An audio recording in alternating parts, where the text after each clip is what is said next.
नमस्ते, आप सभी का स्वागत है मेरे चैनल में चिराग एस्ट्रोलॉजी। और हम बात कर रहे हैं मकर लग्न और राशि के लिए, Capricorn moon sign and ascendant के लिए सितंबर मंथ 2025 का कैसा रहेगा।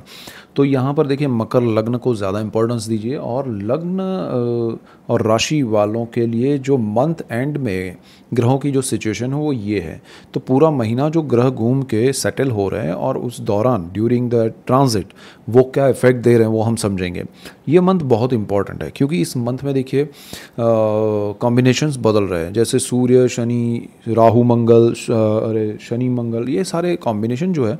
और राहु सारी चीज़ें मैं आपको जैसे जैसे आगे आएगा बताते जाता हूँ। लेकिन यहाँ क्या स्थिति है, तो राहु आपके सेकंड हाउस में थे वहीं पर है, शनि वक्री स्थिति में थर्ड हाउस में थे वहीं पर है, गुरु आपके छठे भाव में थे वहीं पर है, केतु अष्टम भाव में थे वो भी वहीं पर है। लेकिन शुक्र जो है वो कर्क से यहाँ पर आ रहे हैं मिड ऑफ मंथ में। तो शुक्र का यहाँ आना वो आपको क्या फल दे रहा है, यानी शुक्र जो है यहाँ पर कर्क में थे तो बहुत अच्छे थे और आपको क्या फल दिया उन्होंने, तो वो उसका मैंने डिटेल वीडियो आपको दिया है, नहीं देखा है तो देखिएगा।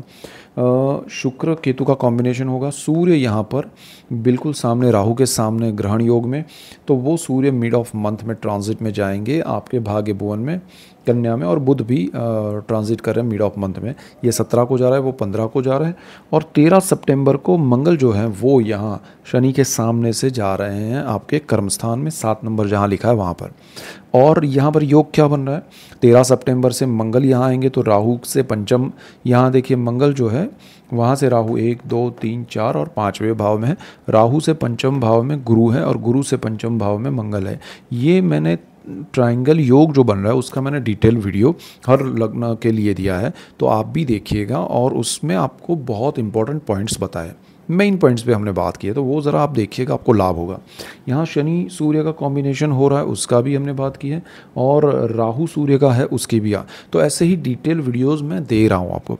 और उसमें भी आपको एक चीज़ ध्यान रखना है कि ये जो कॉम्बिनेशन बन रहा है, तो कोई कॉम्बिनेशन एक ही मंथ में, जैसे यहाँ पर बहुत सारे ट्रांजिट्स हो रहे हैं तो आपके लिए वो अच्छे भी हैं, कुछ नहीं भी अच्छे हैं, तो सबका अलग वीडियो में अलग अलग चीज़ें बताई जाएगी कि भाई ये शुक्र का ट्रांजिट बहुत अच्छा है, भाई ये गुरु का ट्रांजिट बहुत अच्छा है, लेकिन ये मंगल राहु गुरु का कॉम्बिनेशन जो बन रहा है वो इफेक्ट अलग कर रहा है, और अकेला मंगल अलग इफेक्ट कर रहा है, और अकेला गुरु अलग इफेक्ट। तो सारी चीज़ों को आपको समझना पड़ेगा, और उसमें भी आपके पर्सनल चार्ट और दशाएँ भी आते हैं।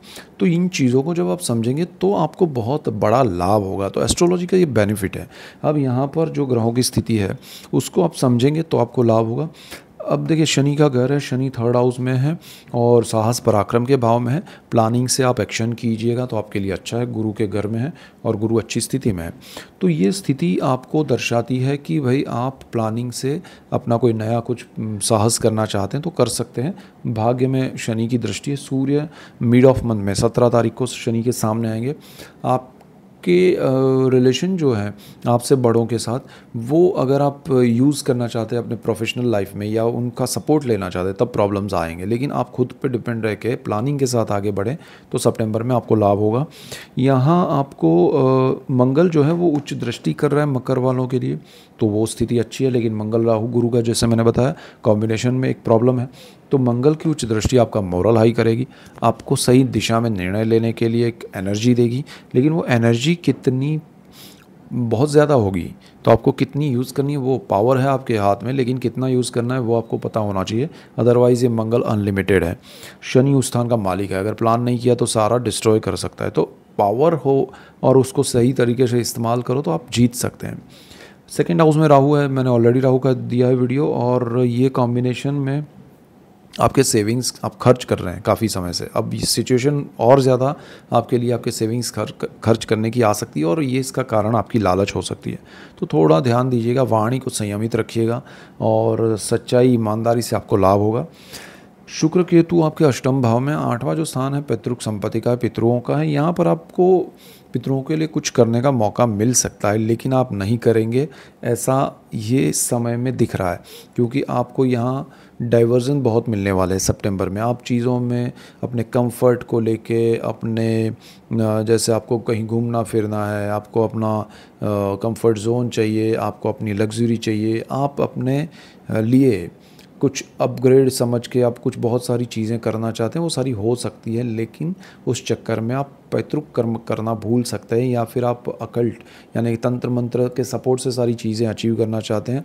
ऐसा आप भागेंगे ही और ये मृगजल की तरह होगा, आपको उतना बड़ा लाभ नहीं होगा, लेकिन वो समय आप गंवा नहीं दे, तो वो ध्यान रखिएगा। सूर्य यहाँ पर रहेगा, राहु के सामने ग्रहण योग आ रहा है, तो उसका इफेक्ट भी आपको मिलेगा और उसमें ध्यान रखना चाहिए। सूर्य क्योंकि आपका अष्टम भाव का ही मालिक है, तो हेल्थ को लेके आपको अगर कोई इश्यूज़ हैं तो उस पर थोड़ा ध्यान दीजिएगा, अच्छा रहेगा। सूर्य भाग्य में आ जाएंगे, बहुत अच्छा रहेगा, लेकिन शनि के सामने आ रहा है, कोई नेगेटिव स्थान योग नहीं है, तो कोई चिंता मत कीजिए। बुध और सूर्य का कॉम्बिनेशन आपको बड़ा प्रॉब्लम नहीं करेगा, लाभ देगा। बुध उच्च स्थिति में आ रहा है, भाग्य से बड़े लाभ मिलेंगे, भाग्य का सपोर्ट मिलेगा। जीवन में सुख सुविधाएं जो अटकी हुई हैं वो भाग्य से मिलेगी, लेकिन आप सुविधाओं में अटके रहेंगे। शुक्र केतु का मैंने अभी बताया, तो वो सुविधाएं आपके जो कार्य हैं, कार्य क्षेत्र हैं, जीवन के जो पड़ाव है उसको प्रॉब्लम कर सकता है। जो स्टूडेंट्स हैं उनके लिए भी, जो काम कर रहे हैं उनके लिए भी, जो जॉब कर रहे हैं, जॉब वालों के लिए थोड़ा अच्छा है गुरु की यहाँ स्थिति की वजह से, बट राहु की दृष्टि है, थोड़ा ध्यान रखिएगा। परिवर्तन आपको अपने प्रोफेशनल लाइफ में बड़ा चेंज करके नहीं लाना है, जो चल रहा है उसको कैसे बेहतर करे वो करना अगर आपने कर लिया तो ये मंगल बेनिफिशियल रहेगा।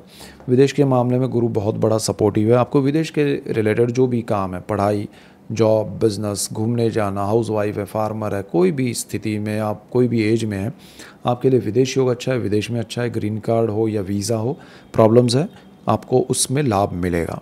तो ये स्थिति बहुत अच्छी है। अर्निंग, सोर्स ऑफ अर्निंग आपकी बदलने की कोशिश मत कीजिए, जो है उसको बढ़ाने की कोशिश कीजिए, तो ज़्यादा बेटर है। ओवरऑल सिचुएशन आपके लिए बेनिफिशियल है। कुछ चीज़ों को समझ के 10 चीज़ें हैं, उसमें से कुछ चीज़ें आपको समझनी पड़ेगी, तो ज़्यादा बेनिफिट है। दूसरा, आपका जो पर्सनल चार्ट है उसमें जो दशाएं हैं, जो कॉम्बिनेशन है, वो भी यहाँ पर लागू होते हैं। तो आपका जैसे यहाँ पर राहु है, साथ में कोई दूसरा प्लैनेट कौन है, सूर्य है, चंद्र है, मंगल है, आपके पर्सनल चार्ट में, नटल चार्ट में, तो वो क्या कॉम्बिनेशन, यहाँ पर कुछ और है यहाँ, तो वो या फिर कहीं और है, तो लेकिन वो कॉम्बिनेशन समझना पड़ता है और ओवरऑल आपको क्या फल मिलेगा। तो ये पॉइंट्स जो मैंने बताए उसके साथ क्यों प्लस माइनस हो रहा है, तो डिपेंड यहाँ पर करता है कि वो ऑब्स्टेकल्स या सपोर्ट आपके पर्सनल चार्ट से भी मिल रहा है। आपका पर्सनल चार्ट बहुत अच्छा है, लेकिन ये ग्रह उसमें ऑब्स्टेकल या सपोर्ट बन सकते हैं, तो वो दोनों पे डिपेंड करता है। तो कंबाइन चीज़ों को देखना ज़रूरी है, लेकिन ये पॉइंट्स पे इफ़ेक्ट जो होगा वो इन पॉइंट्स पे होगा जो हमने बात की, तो वो ध्यान रखना है। घर का आपका प्रॉब्लम सॉल्व हो जाएगा, आपको ज़मीन से लाभ होगा, भूमि से लाभ होगा, तो आपको बहुत बड़ा उसमें बेनिफिट हो सकता है। पढ़ाई में लॉन्ग टर्म में जो लोग पढ़ाई मतलब पीएचडी या पोस्ट ग्रेजुएशन उसमें ज़्यादा डीप स्टडी करना, रिसर्च करना चाहते हैं, उनके लिए अच्छा है। आपको ओवरऑल यहाँ पर कोई ऐसा प्रॉब्लम नहीं है। आपका चंद्र जो है वो through out the month transit करता रहेगा। कर्क आपका जो 7th हाउस है उसका मालिक चंद्र है। पार्टनरशिप से आपको कोई बड़ा प्रॉफिट या लॉस नहीं है, जो चल रही है वो चलेगी। नया कुछ करना है तो कर सकते हैं, लेकिन प्लानिंग से और सोच समझ के आपके लिए कितना अच्छा है राय लेके कीजिएगा, तो बाकी कोई मेजर उसमें पार्टनरशिप में प्रॉब्लम नहीं है। सो ओवरऑल ये सिचुएशन है और आपको उसका लाभ उठाना चाहिए। So that's it for today. Keep watching Chirag astrology. Thank you for watching. God bless you and goodbye. Thank you.